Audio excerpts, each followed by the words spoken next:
Bonjour à tous, moi c'est Evie et aujourd'hui petit tuto peinture sur comment faire de l'or. De l'or? Oui! Help me, Dr. Sayers. Dr. Sayers, Dr. Sayers. Dr. Sayers, Dr. Sayers. Quoi de mieux que de prétexter la sortie du sanguineur et de la garde sanguinienne pour travailler ensemble de l'or en TMM pour True Metallic Metal. Puisque oui, il existe au moins deux façons de travailler les métalliques, le TMM en utilisant des pigments avec des paillettes, c'est-à-dire des pigments métalliques, ou alors le NMM pour non-metallic metal, où vous allez tout simplement avec un jeu de contraste mais des pigments mat, ou en tout cas qui ne réfléchissent pas la lumière, pouvoir entre guillemets mindfuck votre cerveau et lui faire croire avec des jeux d'opposition, donc de contraste, qu'il y a des reflets qui vont être positionnés de façon statique sur un angle pour que celui-ci pense qu'on est alors sur des métaux. C'était clair ou c'était peut-être un peu... J'ai rien compris. En tout cas, dans cette vidéo qui est à destination des débutants, obtenir un résultat relativement satisfaisant, applicable principalement à l'aéro, mais vous allez voir qu'on n'oublie pas ceux qui sont au pinceau en expliquant pas mal de notions, notamment au niveau de la dilution et surtout de l'intérêt d'utiliser parfois des diluants, mais surtout du médium. Avant de sortir la pinceau, la peinture ou l'aérographe, quelques petits rappels de base au niveau de la dilution, surtout quand on veut utiliser des pigments métalliques. Pour diluer une peinture, vous avez plein de façons de le faire, mais dans les grandes écoles, on va avoir du diluant, c'est-à-dire un liquide qui a vocation à tout simplement augmenter la liquidité de votre peinture et qui peut avoir des propriétés chimiques qui vont tout simplement mieux se mêler avec des pigments pour ainsi faire un mélange plus homogène. Ceux-ci peuvent après être modifiés au niveau de leur chimie, par exemple pour qu'à l'état de pulser, il s'évapore plus vite pour ainsi avoir une meilleure adhérence au niveau de sa peinture sur une matière. Vous pouvez aussi utiliser de l'eau pour obtenir le meilleur résultat, mais là ça sera plus à destination des pigments non métalliques. Le risque en l'appliquant sur ces pigments métalliques, c'est tout simplement le fait que vous allez noyer votre peinture et que vos pigments métalliques vont tout simplement flotter à l'intérieur de ceux-ci et n'auront pas une densité suffisante pour couvrir votre support. Le deuxième outil dont vous allez disposer, surtout pour la partie métallique, c'est l'utilisation de médium. Il ne faut surtout pas confondre le médium et le diluant. Le médium peut certes diluer, mais va avoir des propriétés chimiques, notamment souvent avec un retardateur intégré pour obtenir un mélange un petit peu plus visqueux qui dans les faits diluera beaucoup mieux vos pigments métalliques. On se souviendra donc que si vous voulez diluer de la peinture standard, alors ça sera du diluant. Pour diluer de la peinture métallique, alors ça sera du médium. Vous verrez que vous obtiendrez beaucoup moins ce symptôme de peinture noyée avec vos pigments qui flottent comme ça mais qui ne couvrent rien. Et surtout, même si jamais vous voulez utiliser du médium, donc avec un retardateur intégré sur d'autres peintures, vous pourrez obtenir des effets de style comme par exemple vos propres shades ou contrastes. Dans cette vidéo, on va donc aborder la peinture du sanguinor avec des pigments métalliques. On va principalement utiliser des peintures Game Workshop pour leur accessibilité et aussi puisque vous allez voir qu'avec entre 4 et 5 pots de peinture, on peut vraiment avoir un résultat très satisfaisant. Avant de se lancer, je vais rappeler aussi comment est-ce qu'on peut travailler une couleur, c'est-à-dire la dégrader. Il existe au-delà des différentes notions de teinte, de dégradé, aussi des effets de matière qu'on ne verra pas trop aujourd'hui, même si vous allez le voir, on va justement jouer avec cette notion de transparence et surtout de réfléchissement de la lumière pour parfois casser ça et ainsi créer des contrastes beaucoup plus forts, même avec ce qu'on appelle du TMM pour True Metallic Metal, c'est-à-dire des vrais pigments qui vont réfléchir la lumière. Quand on fait un dégradé, on a souvent tendance à utiliser sa couleur neutre, c'est-à-dire sa couleur principale, l'éclaircir d'un côté et l'assombrir de l'autre. Avec des pigments métalliques, on peut aussi tout simplement le faire. En prenant une méthode standard, on pourrait par exemple prendre comme couleur principale, hop, un petit rétributeur gold qui est un or légèrement orangé. Ensuite, on pourrait l'éclaircir avec du libérator ou alors un or jaune un petit peu plus clair.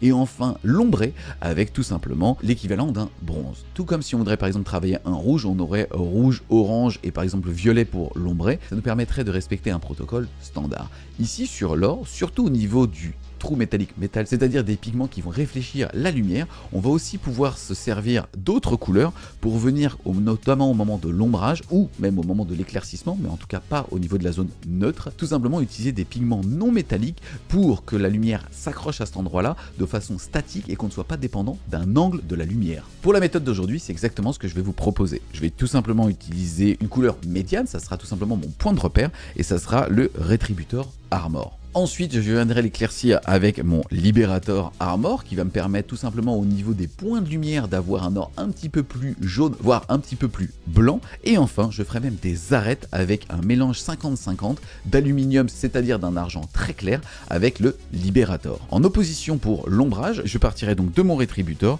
pour aller directement en fait venir avec, alors ici vous le voyez en contraste, mais il ne va pas s'appliquer en contraste, c'est-à-dire il ne va pas s'appliquer comme une shade habituelle, c'est-à-dire je ne vais pas mettre des des gouttes dans les creux. Je vais moi-même l'appliquer avec un bon niveau de dilution pour venir opacifier mon or et venir casser justement par effet de transparence l'aspect réfléchissant des pigments métalliques. On peut prendre ici deux exemples. Si on prend l'arrière de la figurine, on voit au niveau justement des ombres qu'on va avoir des reflets de noisettes et que ceux-ci ne réfléchissent plus du tout la lumière. Ou alors on peut jouer justement sur des galves un petit peu plus généreux comme cette partie-là. On va voir avec le dégradé de marron des reflets un petit peu orangés justement qui vont venir encore une fois accentuer ce galbe, c'est-à-dire caricaturer ce volume. Si on analyse aussi au niveau du réfléchissement de la lumière, on peut voir notamment ici qu'on va avoir cette teinte de noisette qui vient accentuer le galbe par cette profondeur ici au niveau du pied, mais surtout que là on ne réfléchit plus du tout la lumière, mais qu'en opposition à ce qui va sembler être un petit peu cramé en tout cas là avec la caméra, c'est-à-dire là où on va prendre la lumière,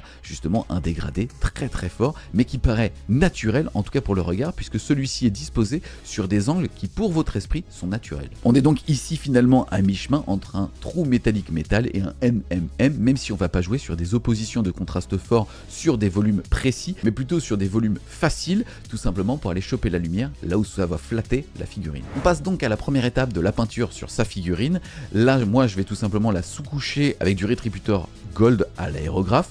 Je vais utiliser à peu près 50% de diluant sur 50% de peinture. C'est un petit peu le max qu'on a envie d'avoir quand on utilise des pigments métalliques à l'aérographe, ou normalement, en tout cas si on utilise des pigments qui ne sont pas métalliques, on est plutôt sur une dilution, 2 doses de diluant pour une dose de peinture, voire même un petit peu plus. En tout cas ici, vous pouvez voir au niveau de la réaction que pour une quantité de peinture et de diluant similaire à celle du médium, on va avoir ici justement ce syndrome où on voit les pigments qui vont venir flotter dans son mélange et celui-ci n'est pas du tout couvrant. Au contraire, cette texture est plutôt bonne si on utilise une peinture qui n'est pas métallique. Mais là, on va voir que justement, mes pigments vont tout simplement voler dans mon mélange et vont avoir aucun pouvoir de couvrement. Alors que du côté du médium, on a cette texture un petit peu visqueuse qui vont faire en sorte que la peinture, elle, va être fine, va être malléable, mais va garder ce pouvoir de couvrance. Avant de commencer la peinture, là, je voulais aussi vous montrer ce petit combo puisqu'il y a beaucoup de questions sur où est-ce qu'on doit mettre ces points de lumière. Là, j'utilise une sous-couche noire de la marque Game Workshop. Celle-ci est légèrement scintinée et en mettant un spot de lumière juste au-dessus, on voit directement les zones où je vais devoir placer mes lumières. C'est-à-dire au niveau par exemple de son plexus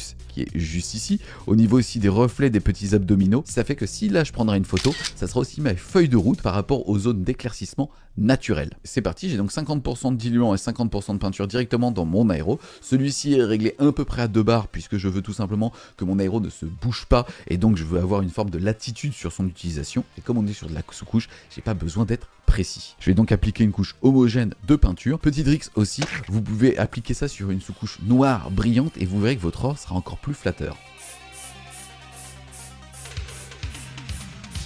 Voilà donc la fin de la première étape avec l'application de l'équivalent de ma sous-couche, c'est-à-dire de mon rétributeur Armor. Vous voyez ici qu'appliqué à l'aéro, il est déjà très flatteur puisqu'il est lisse et donc on a vraiment l'impression que la figurine est réellement en or et ne présente aucun défaut. Pour les personnes qui utilisent le pinceau, je vous invite clairement à utiliser du médium à hauteur de 50% de médium, 50% de peinture pour arriver à ce résultat lisse puisque votre peinture sera alors très malléable. Et n'oubliez pas les conseils qu'on avait appris quand on était enfant de la part de Duncan qui était too thin coat, c'est-à-dire le fait de faire 2 fines couches plutôt qu'une épaisse pour avoir justement cet effet très propre, parfait et surtout qui ne va pas venir un petit peu occulter certains des détails de la figurine. On passe maintenant à la partie éclaircissement, c'est-à-dire on va tout simplement utiliser la deuxième teinte dont je vous parlais tout à l'heure avec du Liberator Gold que je vais appliquer aussi bien à l'aéro et ou au pinceau. Pour la partie aéro, on commence par un fond de diluant toujours avant d'appliquer la peinture. Derrière, je vais chercher une bonne noisette et je vais tout simplement la mettre dans mon aéro pour obtenir une peinture un petit peu plus épaisse qu'on a l'habitude d'avoir avec une peinture standard, c'est-à-dire non métallique.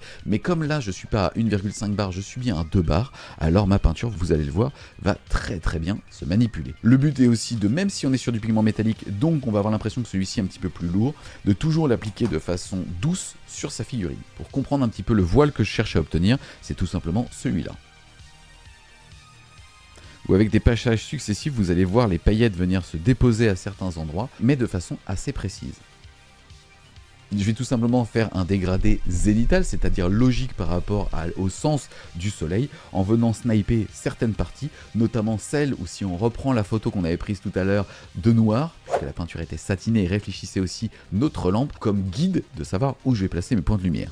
Là, Sanguinor a un énorme plexus, c'est un Space Marine, il faut savoir que donc on va vouloir mettre un gros point de lumière sur certaines parties stratégiques de la figurine, même si ça va être un petit peu caricaturé par rapport à ce qu'on devra avoir, mais ça sera surtout surtout vrai au niveau des ombrages, puisque théoriquement, si cette figurine est vraiment debout, alors là on devrait être sur des parties complètement cramées par la lumière, on devrait même être sur du blanc, parce que le métal réfléchit du blanc. Imaginez les côtes de mailles qu'on voyait au niveau des toiles, surtout sur la partie de la Renaissance, où c'était donc du NMN pour non métallique métal, et on partait du noir dans les ombres au blanc pour justement que votre esprit pense qu'on est sur des pigments métalliques. Là, ça sera surtout vrai tout à l'heure quand je vous parlerai des ombrages, mais déjà au niveau de la lumière, ça va me permettre tout simplement d'aller sniper toutes les parties hautes de la figurine.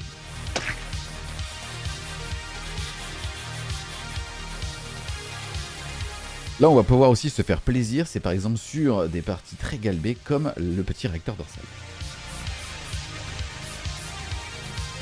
Pour les personnes qui voudraient obtenir ce type de résultat sur leur éclaircissement, vous pouvez soit le faire au pinceau, mais ça va être assez exigeant et on va assez vite voir les défauts, notamment au niveau des passages de vos coups de pinceau. Ou alors vous allez pouvoir utiliser des pinceaux à brossage pour pouvoir le faire. Pour se faire, c'est très simple. Pour une petite noisette de peinture, on va venir tout simplement essouffler indirectement cette peinture sur son pinceau pour qu'il en reste un petit peu moins. Et on va venir tapoter à certains endroits. Là, on veut justement arriver à ce fameux point de lumière. On est entre des méthodes de slapshot et de brossage à sec pour venir tout doucement appliquer nos éclaircissements. Pour la prochaine étape, c'est-à-dire l'assombrissement, je vais tout simplement utiliser du contraste avec la teinte de Snakebit Leather, donc une teinte de cuir. L'intérêt du contraste, c'est que sur un premier passage, vous allez voir un voile marronné qui va donner une première teinte de noisette, voire en réaction avec la première couche de Retributor Gold d'orange. Et derrière, lors du deuxième, troisième passage, alors on aura une confirmation de cette teinte de noisette pour créer des vrais dégradés. Pour la partie aérographe, j'ai utilisé du diluant et du contraste. Vous voyez qu'en fait là mon mélange est parfaitement homogène, il est très clair, il va être très facile à utiliser et donc j'ai quasiment peu de chances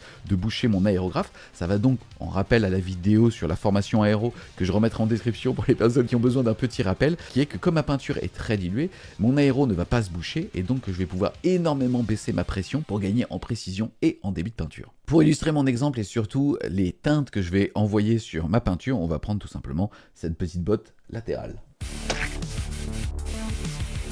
Et vous voyez que je commence à donner justement cette teinte légèrement marronnée, donc de noisette, au niveau de ma botte. En venant faire des passages successifs, vous allez voir qu'en plus de ça, le fait de ne pas utiliser de pigment métallique, je vais venir rendre moins brillante cette partie, et donc l'ombre va sembler à la fois plus intense, mais surtout plus précise. Par exemple, ici au niveau des pectoraux, je suis en train de souligner justement la partie basse. Ça viendra encore une fois casser la réflexion de la lumière pour créer un galbe beaucoup plus naturel et flatteur pour celle-ci. Deuxième démonstration sur le début de l'ombrage, tout simplement la partie arrière qui va être beaucoup plus flatteuse. Je vais pouvoir l'attaquer sur la partie latérale et aussi sur la partie profondeur.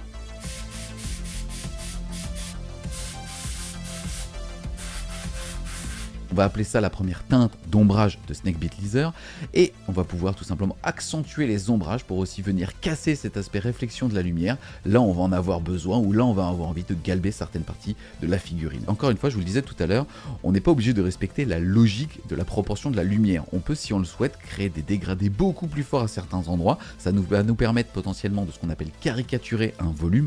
Par exemple, si on prenait ma figurine qui normalement prenait le soleil, alors on serait quasiment sur une teinte complètement cramée par la lumière sur toute la partie haute.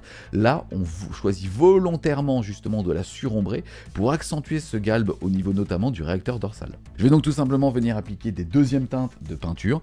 Tout simplement, je les applique en suivant la même logique, sauf qu'en plus de ça, comme on est sur de la contraste, elle va montrer beaucoup plus vite sur son deuxième passage sa part d'ombre.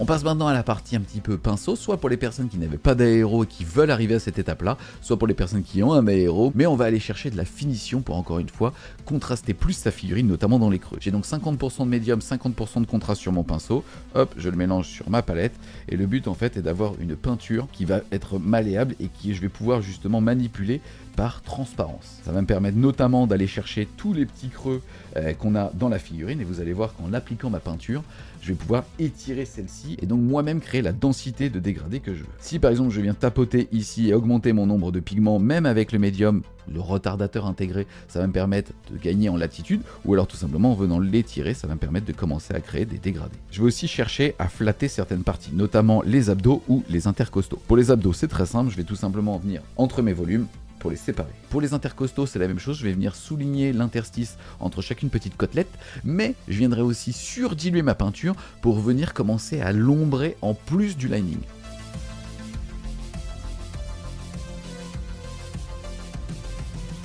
Je viens, comme je vous le disais aussi, faire la séparation entre mes plaques d'armure. Autre étape, je vais plus utiliser du médium mais cette fois-ci du vrai diluant pour avoir un contraste beaucoup plus liquide, moins visqueux, qui sera alors beaucoup plus comme une shade pour mieux rentrer dans les creux. Ça va me permettre notamment de faire l'interstice entre les doigts de pied et les mains pour encore une fois susciter beaucoup plus d'ombre sur ces micro-volumes pour beaucoup mieux les voir. C'est intéressant, là vous avez vu que je suis venu moi-même déposer chaque petite gouttelette entre les doigts de pied. Je pourrais aussi utiliser par exemple du Séraphine Sepia ou un vrai shade beaucoup plus dilué, le balancer sur toute ma figurine et un petit peu soit à la manière d'un NML, soit tout simplement vraiment comme un shade à l'idée qu'a Game Workshop de le faire. Le problème c'est qu'en faisant ça, je vais déposer un voile sur ma figurine et je vais un petit peu rendre ma figurine trop sale, surtout si jamais je décide d'avoir un or propre. Là c'est le Sanguinor, il apparaît via une intervention miraculeuse, donc je veux qu'il reste immaculé et donc très propre. Je vais donc de façon très précise moi-même aller mettre justement mes points d'ombre entre mes orteils. J'oublie pas aussi de faire la séparation entre chacun de mes volumes à cette étape-là, c'est-à-dire du diluant et puis du médium, avec mon contraste. Et toujours avec ce mélange, je peux aussi venir casser encore une fois l'aspect réfléchissement de mes paillettes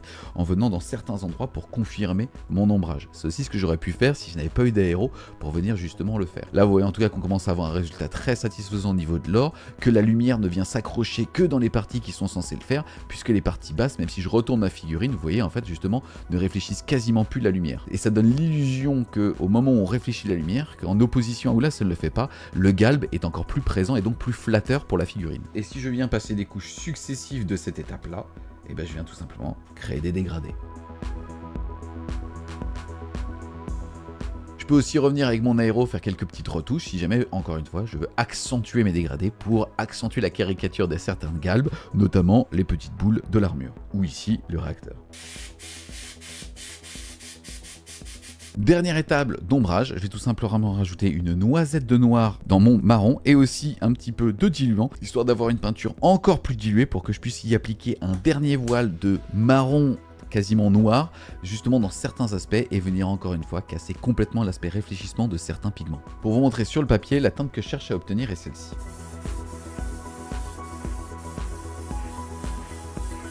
Et au-delà d'ombrer ma figurine, ça va aussi donner un aspect un petit peu patiné à mon or.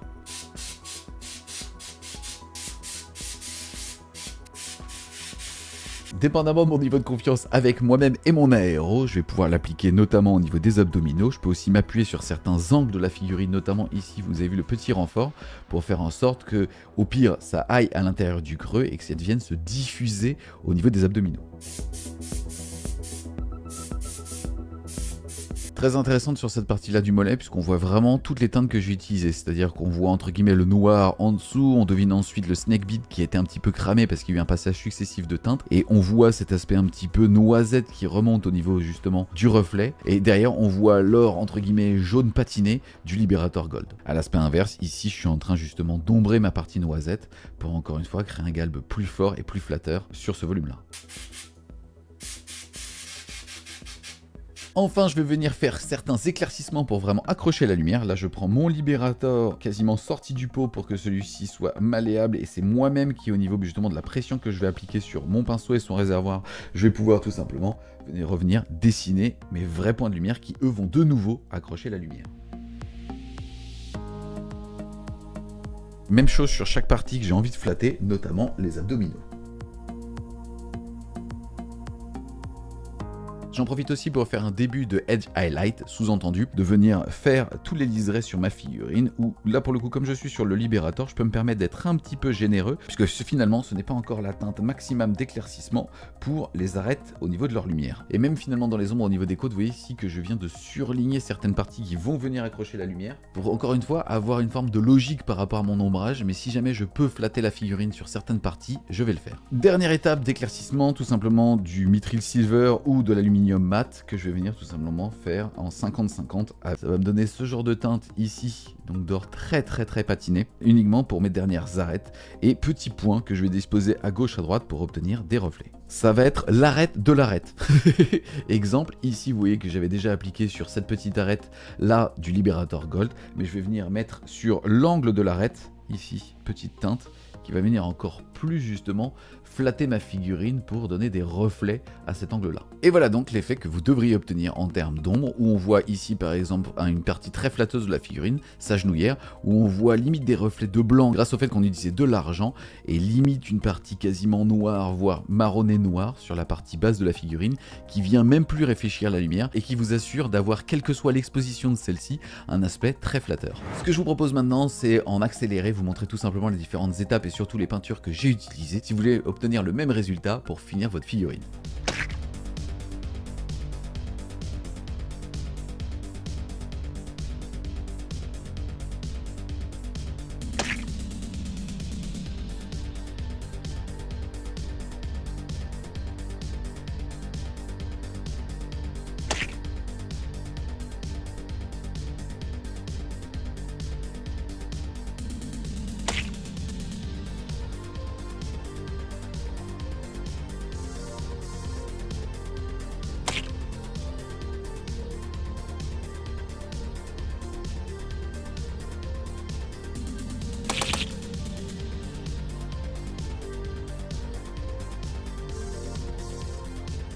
Coup de vernis brillant parce que ça fait plaisir.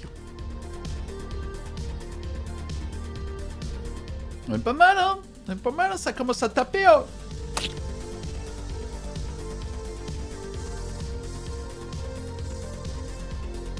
J'en ai donc fini avec ce petit tuto sur l'or en trou métallique métal. Si cette vidéo vous a plu et que vous voulez en voir d'autres sur la chaîne de ce type, n'hésitez pas à mettre un gros pouce bleu dessus, à la commenter, à la partager. Si vous voulez supporter French Game Show, n'hésitez pas à aller faire un tour sur son Tipeee, le lien sera en description. Et moi je vous dis à plus les Wargamers. Allez, salut.